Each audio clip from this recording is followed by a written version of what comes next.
Quem aqui nunca teve o seu relacionamento, a privacidade do seu relacionamento meio invadida por pessoas na sua volta? Por exemplo, é normal influenciar, mas eu tô falando daquela interferência que incomoda, que gera briga, que gera atrito, que desgasta, de pai, de mãe, de filhos, de enteados, de amigos, de cachorro, de quem quer que seja. Sogro, sogra, De todo mundo. cunhado.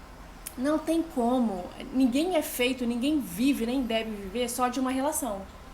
Só de um casamento, só de um namoro, só de uma amizade, ou só da paternidade. Não existe. A gente precisa de todas essas relações para ser gente, para ser pessoa. Sim, mas é o nosso dever impor alguns limites, o dever do casal. Proteção. Proteção, proteger o relacionamento dessas pessoas que muitas das vezes vêm sem maldade e outras vezes vêm com maldade. A intenção com que essa pessoa se aproxima do casal. Uma coisa que a gente fala que é muito perigosa é a questão do aconselhamento, principalmente dos amigos. Às vezes da mãe, às vezes de uma pessoa que tendencia para um lado ou para o outro porque não gosta tanto daquela pessoa que está com você. E tudo que ela viveu foi em outra geração, né? E os amigos, Também. e cada um tá vivendo a sua fase. Isso aí. O cara às vezes está naquela fase apaixonado, então ele tem um formato de vivência com a Vai sua dar um namorada. conselho de você tentar. Tem o outro que tá com filho. Que já tá se cansando, que já tá ficando um pouco mais desgastado. Tem o outro de anos de relacionamento. Tem outros que já quebrou o pau, já não tem mais relacionamento e ainda quer falar pra você, ó, tem que sair desse relacionamento. Um exemplo, eu passei uma fase, quando eu saí do relacionamento, que eu também não acreditava em relacionamento. Meus conselhos eram pra que ninguém casasse. Você tá Porque vendo? minha fase era essa, minha fase não era uma fase, então eram uns conselhos de merda, assim, que eu dava, sabe? Porque eram os conselhos que as pessoas não arrumassem ninguém porque não ia dar certo. Essa era a minha fase. Só que a gente vai modulando esse negócio, você vai encontrando uma pessoa legal, existem pessoas legais, e você vai modulando. Eu tinha deixado minha família toda, tinha deixado os meus amigos, vim pra Santos. E todas essas pessoas, o papel que elas desempenhavam na minha vida, isso ficou vazio. Porque o Jal, por mais incrível que ele fosse comigo, ele nunca ia suprir um bate-papo com a minha prima. Então não tem como, a gente precisa das pessoas, só que a gente tem que medir a interferência delas. E eu acho que o grande problema... Aí, ó, a gente tá fazendo vídeo e minha irmã tá ligando, tá vendo? O grande problema... O grande problema é quando a gente não enxerga e não impõe o limite e não protege a relação. Porque é muito triste quando eu tô aqui vendo que nosso relacionamento tá sendo influenciado, tentando falar pra ele, ele vira pra mim e fala: você tá implicando com meu amigo, você tá implicando com a minha mãe, você tá inventando coisas, fulano gosta de você sim. E a outra pessoa tá aqui sofrendo, tudo que vem do outro lado contrário a ela, porque algumas pessoas de fato não têm boas intenções em relação ao casamento. Só que tem aquelas pessoas que influenciam sem nenhuma má intenção. Às vezes as pessoas tentam influenciar com a melhor das intenções. Aconteceu muito com a gente nesse ano. A gente mora com a minha sogra, a mãe do Jal, ela mora com a gente. E tem como ela não influenciar a nossa relação? Os filhos, tem como? Enteados, tem como não influenciar? Não tem como não influenciar. Minha sogra, por exemplo, ela adora o nosso casamento. Ela faz de tudo pra ajudar a gente. Pro casamento dar certo. Pro casamento dar certo. Ela faz de tudo. Ela briga com o Jal, ela se intromete quando acha que ele tá trabalhando muito e não tá me dando atenção. Só que ele aprendeu a dar um limite pra ela e falar: mãe, olha só, é até aqui. Minha mãe passou um ano com a gente lá em casa, nesse último ano. Ela veio cuidar da saúde, ela ficou um ano com a gente. Como que a gente conseguiu ficar um ano inteiro com as duas mães, as duas sogras, dentro de casa? Cara, o Jal soube dar limite.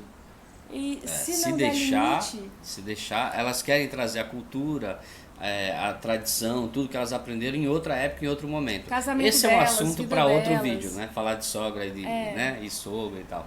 Mas assim, o que você tem que colocar é limite no seu relacionamento. É impor ali a sua intimidade, a sua privacidade, para que o outro não consiga entrar tanto na sua vida, sabe? Porque é isso que faz com que você seja... não é manipulado, mas seja influenciado. Quanto você expõe, o quanto você conversa, o que você fala. A outra coisa é o quanto as pessoas trazem lá de fora em direção ao seu casamento. Se você não proteger o seu casamento, ninguém vai proteger. Então são vocês dois aqui, ó, um cuidando do outro, deixando espaço para todo mundo que a gente precisa, porque nós precisamos dos amigos, mas proteger a relação, porque uma relação desprotegida, ela vira uma arma contra você. Ela não só faz mal para a relação, como ela faz mal para você, faz mal para os seus filhos, faz mal para todo mundo. Então, se você tem uma relação, ela precisa ser cuidada e protegida. Então, a gente vê muitas pessoas falando isso com a gente. Olha, meu relacionamento está acabando por causa da filha do meu marido. Meu relacionamento está acabando por causa dos enteados, que os filhos dele que interferem, a gente não se dá e a gente briga.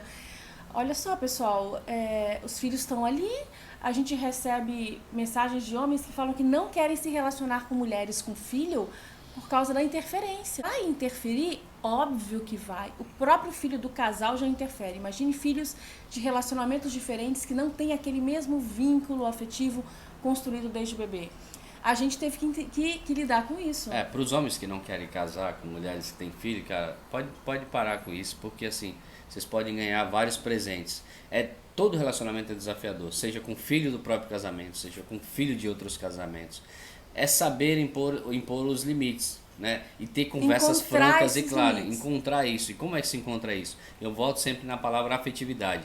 É gerar afetividade pelos enteados agregados. Meu enteado, ele veio sem vontade nenhuma de me conhecer. Foi. Não foi? Sem desejo nenhum. Não queria saber não queria sair da cidade, largar a família e os amigos. Então foi um desafio, super desafio pro Jal. Eu já sabia. Quando ele olhava pra mim, eu já sabia. Esse cara não curte a minha vibe. Né? Era um garoto já de 11 para 12. Hoje vai pra 16, fez 16. Mas assim... E como é que ele te recebeu quando a gente chegou na casa da minha mãe? Que já tava na casa da minha mãe. Tipo, me leva de volta aqui que eu quero ir pra casa. Me deu um abração, assim. Você vai vendo que vai gerando carinho. Porque você vai dando limite, vai mostrando afetividade, cuidado.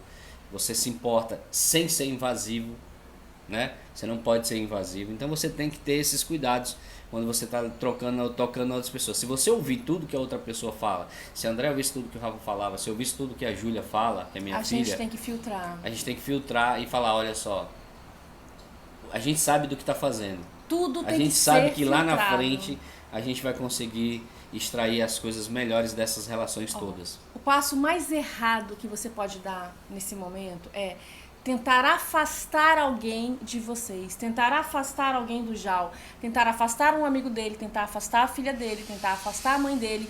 Tentar afastar uma pessoa é o pior caminho que você pode escolher. Mesmo que aquela pessoa seja totalmente contra o seu relacionamento, o caminho não é afastar aquela pessoa. É trazer o Jal para mais perto de mim, para que ele entenda a minha dor, para que ele veja o que eu estou vendo. Porque o maior erro do parceiro é não dar ouvidos ao que a pessoa está falando. Se eu estou reclamando de uma influência externa, o mínimo que ele tem que fazer é ouvir e refletir para entender, será que acontece alguma coisa aqui? Será que a Andréia não está com uma carência exagerada? A gente tem que entender. A gente tem que parar para refletir, porque senão você nunca vai saber o quanto de verdade, de ajuda que você pode dar para aquela pessoa. Quantas vezes eu falava para ela assim, olha só, você tem que avaliar isso, se não são suas emoções, suas sensações. Você está sendo imparcial quando você fala? Ou você quando ela vinha falar da Júlia. Isso direto. Ela vinha falar alguma coisa da Júlia, que é a enteada dela, que é minha filha. Eu falava, você não está tendenciando? Não tem... Analise, avalie. Então eu fazia esse papel de pedir para ela avaliar. E eu fazia o mesmo pedido dele, olha, se coloca no meu lugar e avalia. Se você não abrir a sua cabeça para a possibilidade de que seu enteado pode estar interferindo no seu relacionamento de uma maneira ruim, você vai eliminar ele da vida? Não, gente, claro que não. Você só vai ajustar, você não vai eliminar ninguém da sua vida. Aliás, algumas pessoas precisam sim ser eliminadas. Tem pessoas extremamente tóxicas que você pode eliminar e deve. Cada um desempenha uma função na nossa vida. Hoje a Ju, que é minha enteada, cara, ela desempenha um papel muito importante na minha vida. Porque eu permiti, porque a gente se ajeitou. O Rafa também. Quanto você aprendeu com o Rafa? Muito. Então, assim, não tente eliminar essas pessoas da vida porque elas estão interferindo na relação. O parceiro tem que estar aberto para entender e ouvir as queixas um do outro.